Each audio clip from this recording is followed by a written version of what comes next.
Fools for Thought.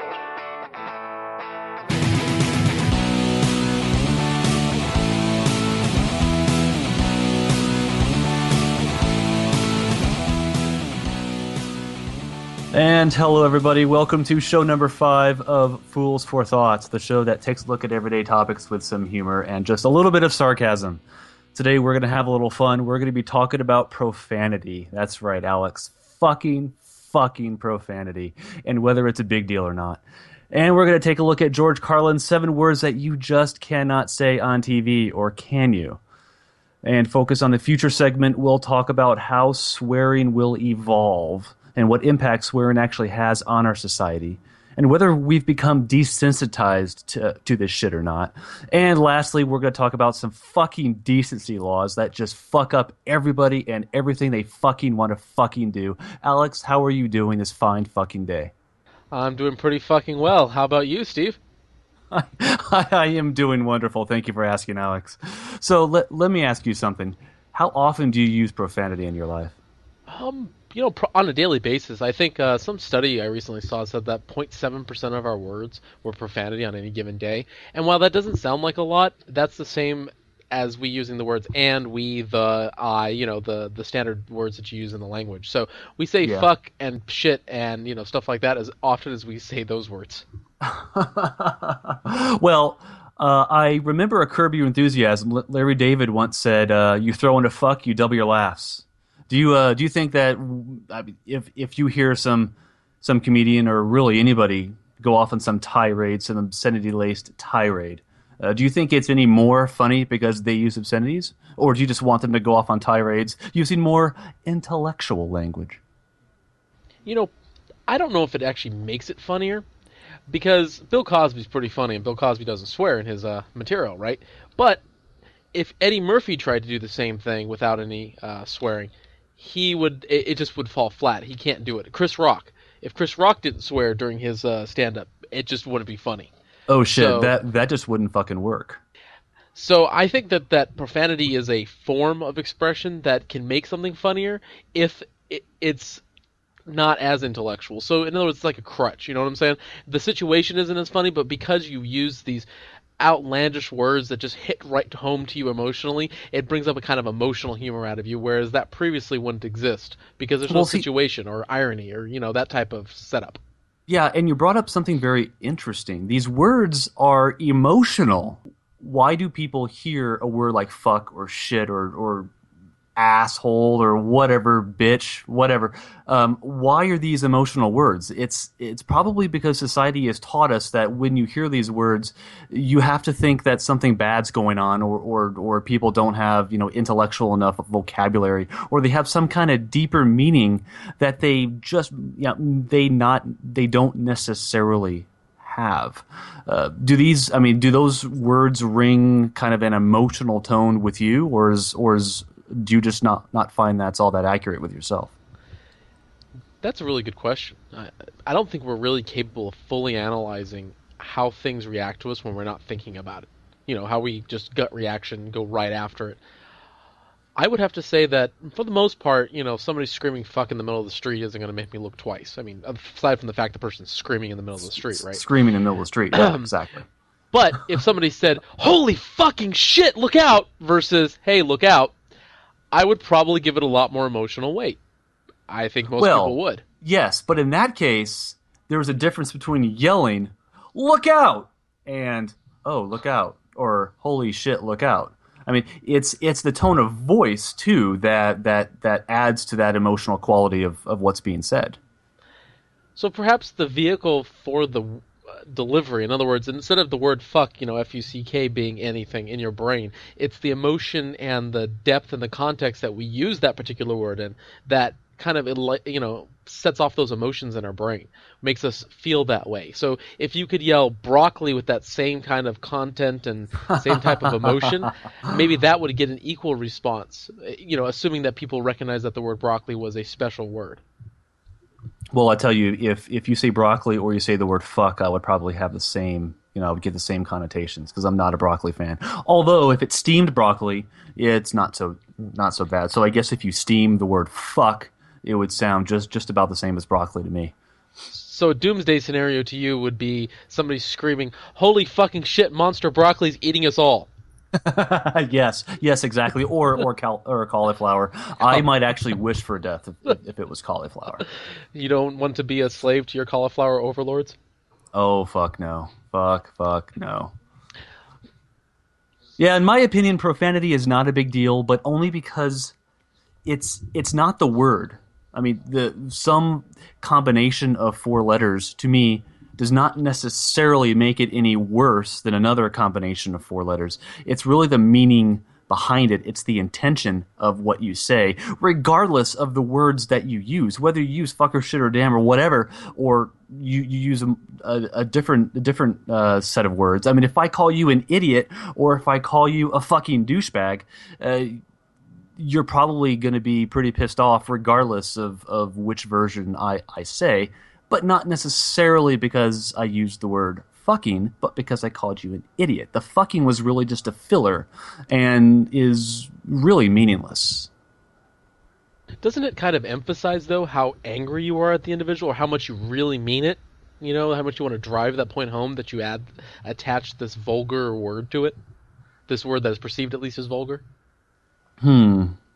Such as, if the word wasn't a representation of the absolute, because I think that's what a lot of people use the word fuck for, is it's like the absolutist of whatever it is. You know, you're an idiot. You're the biggest fucking idiot. You know what I mean? Like, it's pushing it to the limit. It's not just you're the biggest idiot, you're the biggest fucking idiot. That's the stupidest fucking thing I've ever heard. You hear it a lot used in absolutes, as if it somehow takes That's it to true, yes. 100% and then pushes it to 110. You just even...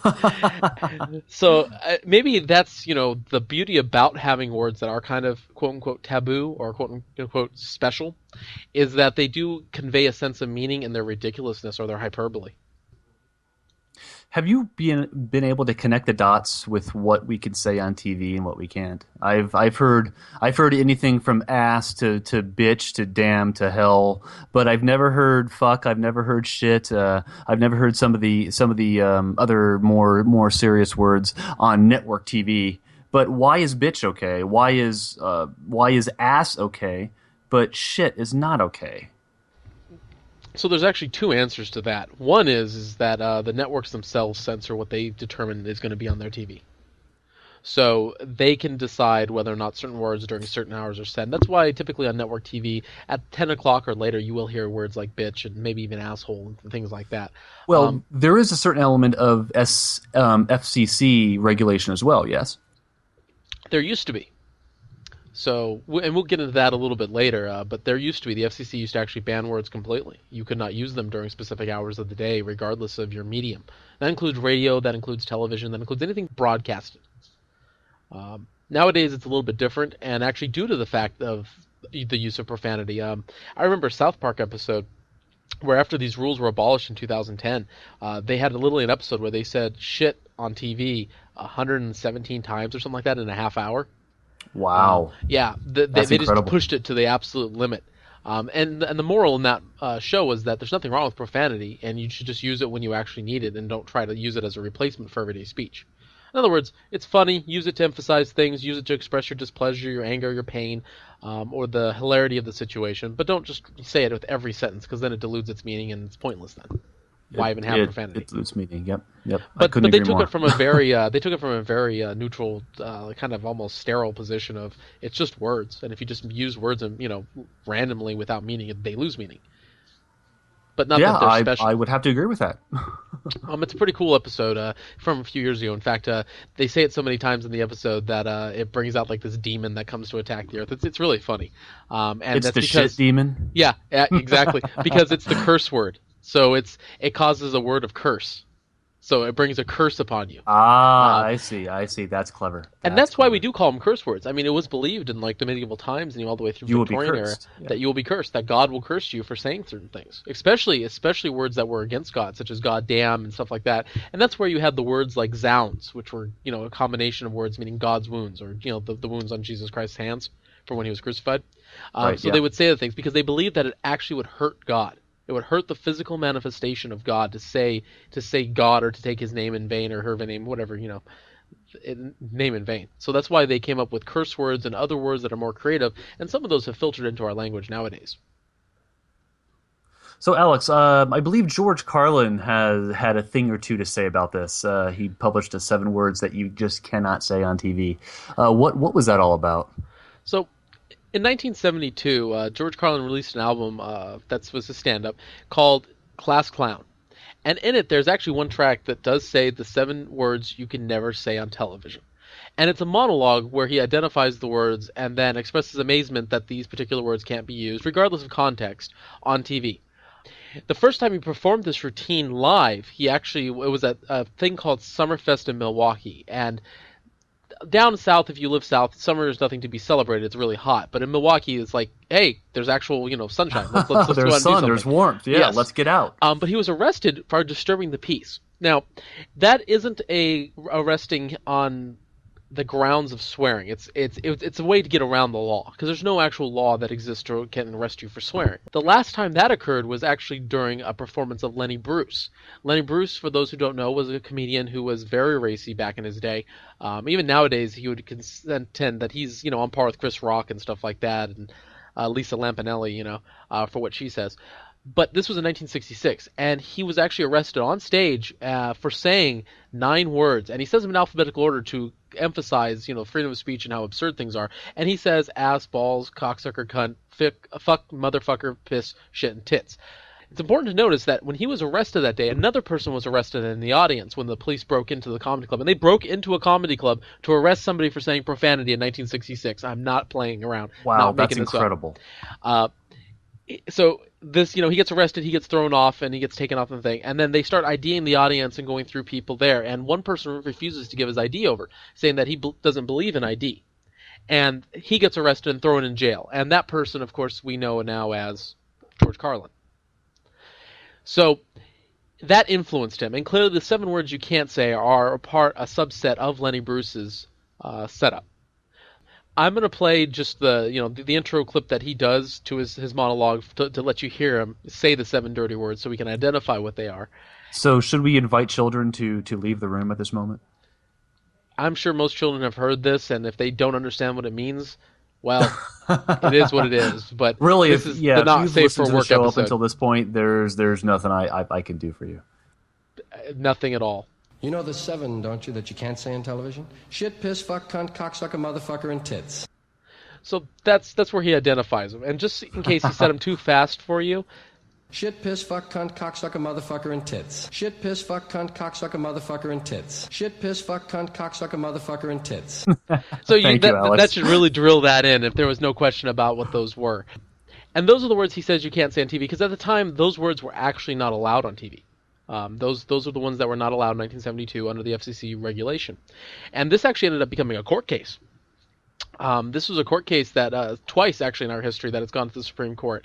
And it's used that particular clip as a means for fighting for or against it. So George Carlin has definitely had a lot of influence when he was alive about the broadcast medium and what you can and cannot say on it. And so in 2010, there was a safe harbor provision that was passed that grants the right of broadcast indecency between the hours of 10 p.m. and 6 a.m., where it is presumed children will be asleep. So basically, they said to these broadcast networks, not cable, now cable you can put anything on, but broadcast networks you can put whatever you want on it. Now, indecent but not obscene is what the ruling states, so not pornography. They still ban the use of pornography during those hours on TV that are during the workday. But these words can actually be said during the hours of 10 p.m. to 6 a.m., or any words, really, and you're okay. Now, there's a ruling of this that was actually peeled back, and so the fleeting use of expletives were ruled unconstitutionally vague by a 3-panel judge of the Second Circuit Court of Appeals in New York on July 2010, as they violated the First Amendment due to their possible effects regarding speech. Because of that, you can use as much profanity as you want any time that you want in broadcast medium. If it becomes excessive, the FCC can step in. But most television networks just regulate themselves not to do that because, hey, they want to keep as many people watching as possible. Interesting. I was not aware of that. It's kind of funny, too, because what constitutes what a word is? Like, some people will say fuck, but they won't say another word. Like, especially cunt. A lot of people will not say that and say it's a terrible word. And George Carlin does have a little piece of wisdom on this one. Piss and cunt. The reason that piss and cunt are on the list is that a long time ago, certain ladies said, those are the two I'm not going to say. I don't mind fucking shit, but P and C are out. P and C are out. Which led to such stupid sentences as, okay, you fuckers, I'm going to tinkle now. Tinkle now. So he makes a great point, you know, you're willing to say fucking shit, which are possibly worse, maybe not. Like, why are words, you know, worse, and why are they so acceptable, these ones, and those ones so naughty and bad? Yeah. And profanity isn't just about using expletives as well. I mean, profanity is also, there's racial epithets, racial slurs, there's different types of profanity, profane speech. It doesn't just have to be the common expletives that we use. Yeah, it's always been interesting to me why one combination of 4 letters was any worse than the other. But, you know, from his 7 dirty words, I'm not sure why piss is there. I mean, yeah, some group of women apparently said that they're not going to say that, but piss. That, to me, that's not exactly an expletive. But now I have to question myself, why do I not believe it's an expletive? That means there's some kind of meaning behind these words that we might not even think about. Of shit, for example, yeah, that's a curse. That's what society generally deems as a curse. But piss, I don't know. That's borderline. And why is it borderline, though? I mean, you would agree that saying piss in polite conversation, you know, if in high society conversation, would be looked down upon. You wouldn't That's probably true, yes. You know, to a church and yell piss at the top of your lungs through the door. Nor would I yell shit, fuck, cunt, cocksucker, motherfucker, or tits. Right, Either. and is there any worse points for saying worse words? So, like, in other words, if you barge into a room and you yell motherfucker as loud as, is that worse than just getting in the room and yelling shit or yelling fucker, you know, instead of motherfucker? Does that make it a worse offense? Like, is it more bad? Well, I guess if you walk into a room and say hello motherfuckers, you're actually calling them motherfuckers. But if you just walk into a room and say shit, you're not exactly calling them pieces of shit. You're just saying shit. It's just you happen to be saying some word possibly out of context that nobody really understands why you're saying it. So you might get some dirty looks, but you're not actually calling them pieces of shit or motherfuckers or cunts or what have you. So which is worse, though? You just brought up another good point. You know, if you're calling somebody a cunt versus a cocksucker versus a motherfucker. I mean, to me, they're kind of interchangeable in this society anymore. Any one of them you use is fairly offensive. I mean, you're getting a point across that you disapprove of them. So that makes me wonder, you know, what's it going to be like, you know, moving forward? I mean, currently today, we kind of use profanity in everyday speech. Everyone knows about it, but we pretend like we don't. You know, when somebody says something on TV, on daytime network television, they'll bleep it, but they won't bleep the whole thing. I mean, you can tell what the person's saying, right? In written speech, they always, you know, instead of saying, you know, fuck, they'll like have an F and then they'll have all the funny symbols sitting next to it, you know, like the @ sign and the little dollar sign and stuff. Sure, yeah. You know, but you know what the word is. You can tell by context. A 10-year-old can tell by the context. So why do we pretend that this speech doesn't exist if it's so widely used? It's so widely used within all segments of our society. I mean, if movies are rated R because, at least in part, of the language used in those movies, then quite frankly, high school should be rated R. Elementary school even should be rated R. You're really not shielding kids or anybody from these words because most of them say them from such a very early age anyway. To me, it's just an effort in futility.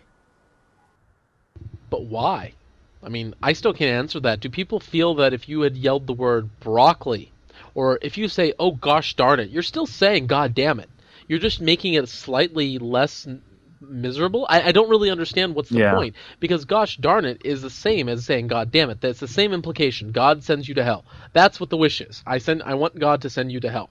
If you say, you know, frick instead of fuck, and I know some people who do this, we know what you mean. I'm going to go take a poo means the exact same thing as I'm going to take a shit. You know?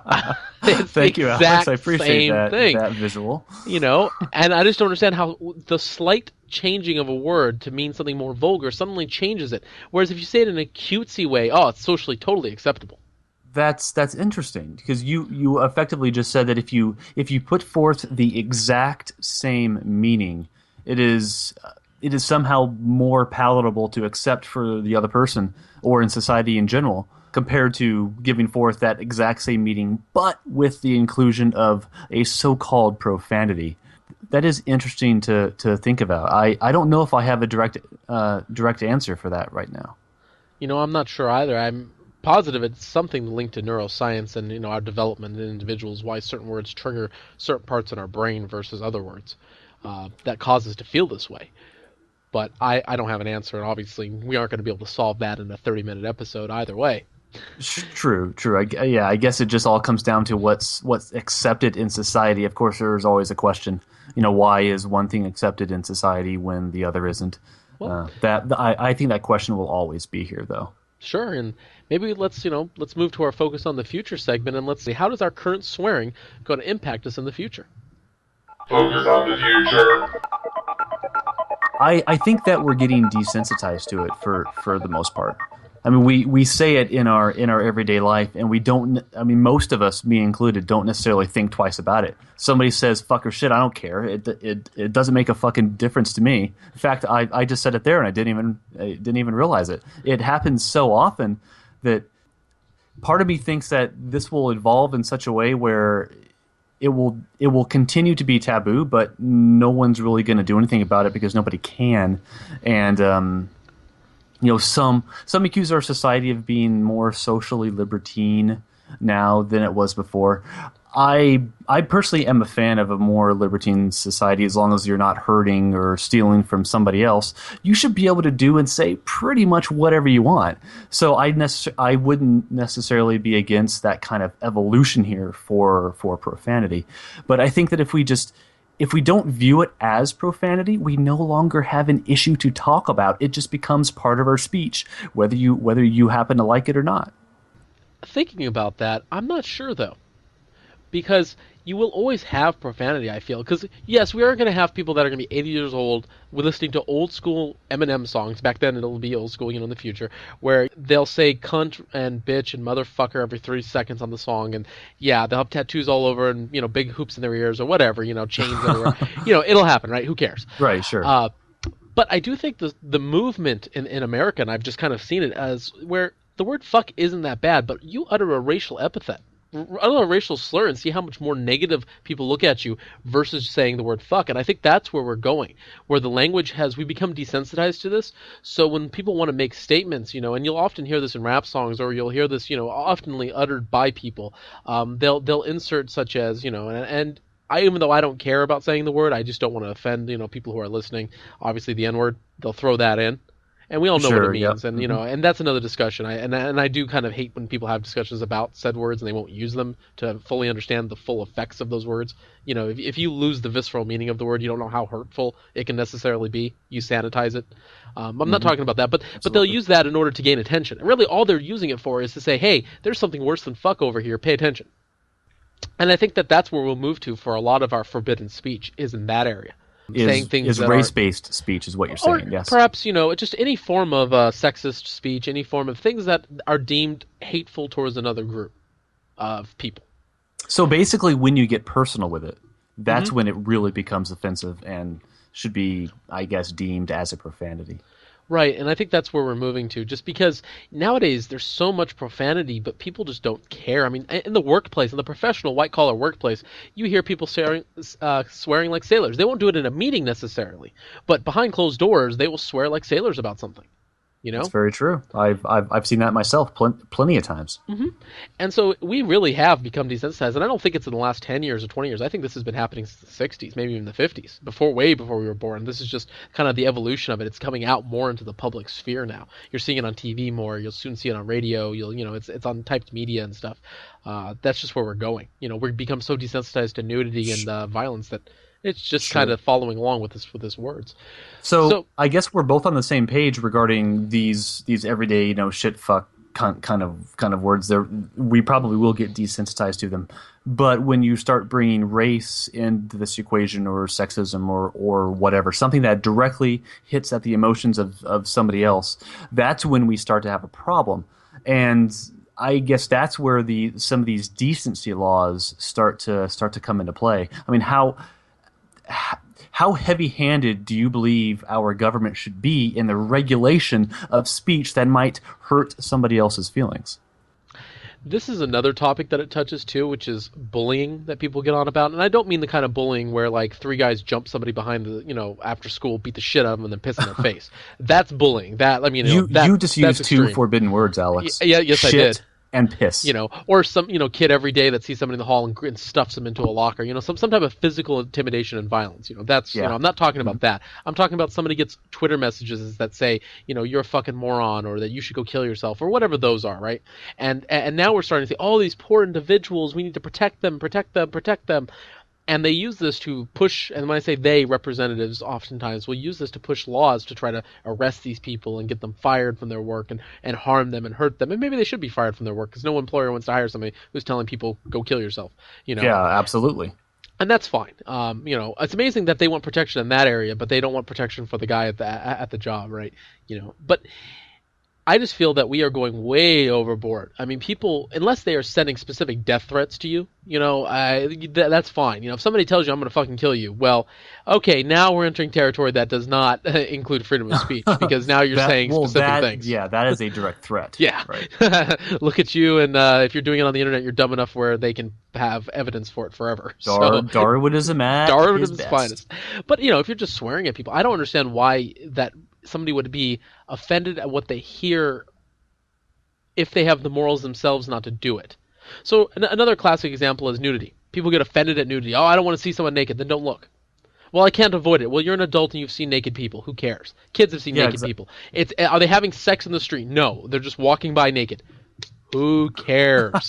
Why? Sex in the middle of the street. Okay, you can go on TV and see decapitations, on TV, but you see somebody naked walking down the street. True. Well, oh my God, the end of the world. Same thing with language. It's just words. And if you can be offended by the word, you know the word, you know what it means. And if you disapprove of it, that's fine because you're not using it in your speech. But if you don't know what the word means, like the children, the innocent children to protect them, then they aren't going to get offended. It's not going to warp their brain. They have nothing to warp their brain with. They don't understand it. They're just words. They'll turn around and repeat it 100 times. If you don't make a big deal about it, then it's not going to be a big deal. Exactly, and the kids won't understand that it's a big deal. When they get older, they might understand, like, oh, hey, all those words I heard as a kid, that was profanity. But right now, they don't understand. Exactly. All this regulation of other people's behavior is just kind of sad because that's not what, really the freedom of speech is about. That's not what America is supposed to be about. You're supposed to be able to criticize people and call people fucking morons and all this other stuff. I mean, the repercussion might be they turn around and call you a fucking moron. And then, you have no one to go to when your butt hurt, but that's okay. Your physical safety is not in danger. Sure. They aren't harming your property or, anything else. They're just simply expressing their opinion. And that's why, we have to stand up, unfortunately, for people like the KKK and stuff for their crappy speech when they burned crosses and they do things that don't target specific individuals. Because, is it hateful intimidation? Sure.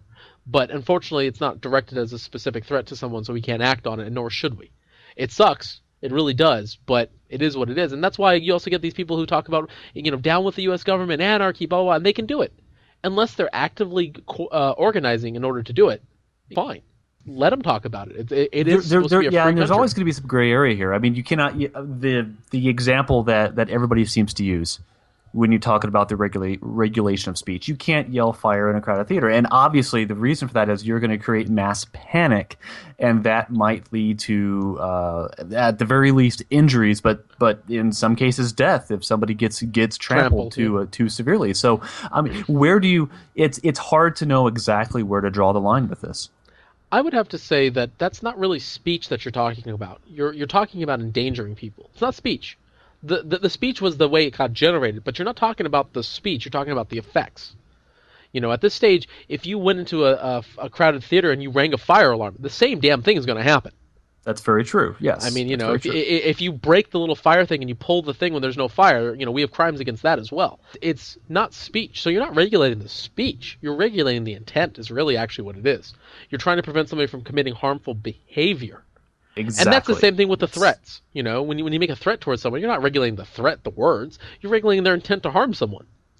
And that's where I think people get confused. They get confused they have the right not to be offended, as opposed to the right to not be harmed. You have the right not to be offended, Alex? Now, I do not have the right to not be offended. And honestly, I like when things offend me because that tells me that's where my morals and my boundaries are. Have I ever offended you, Alex? Well, I have seen your face several times, and believe me. Well, thank you, Alex. I appreciate that. God damn. See, that's a little bit of free speech right there, and it's funny and it's great. But, a lot of people hear this stuff and they get, really, quote-unquote, butthurt. And that's really sad, is that we live in a country where people have the beauty of the freedom of speech and they don't respect it enough to actually enjoy what it means. So they push all their ignorance and all their control on someone else. And then later on, when they allow for this to happen, somebody else is going to do it to them. And they're going to do it in a way they don't like it. It's the same thing with endorsing a religion. Well, government endorses a religion, that's fine. As long as it's their religion, then suddenly it becomes someone else's religion, and they don't like it. Yep, exactly. As long as it happens to be what you agree with, then everything is all kosher. Exactly, and we need to move from a society as a culture that accepts being offended as a terrible thing into being offended as a good thing. And people talk about this as like some mythical society, but this, we've had times in the United States where this has, come in and out and things like that. We've become a more libertine society in the 20s, then we moved to a more conservative society in the 50s, then back to a more libertine society in the 70s, and back to a more conservative in the 80s. And, it moves back and forth all the time. It's just it's like a wave. It just keeps going back and forth. It really does. It's interesting to watch, if you ask me. Absolutely, and I really do think that Profanity follows the same kind of pattern. Yep, I would agree. Well, shit, Alex, this has been one fun fucking episode to record. I have never cursed this much in a podcast, I think, in my life. How about you? Have you been enjoying this time away from decency and intelligence? Abso-fucking-lutely. I have been enjoying every fucking ounce of decadence that I've been able to get my goddamn hands on. Decadence. Wow. Okay, so that's a big word intermingled with some profanity. That's pretty fucking clever. Thank you very fucking much. All right, Alex, and guys, thank you for listening to episode number 5 of Fools for Thought. We got a little down deep and dirty here, but I think this was all for the best. We talked about some good things, got into profanity and its impact on society and where it's going to go from here, and whether we've actually become desensitized to it or not. Good discussions. Glad to have them. Thank you for listening. We will see you again on episode number 6. Good day and be well.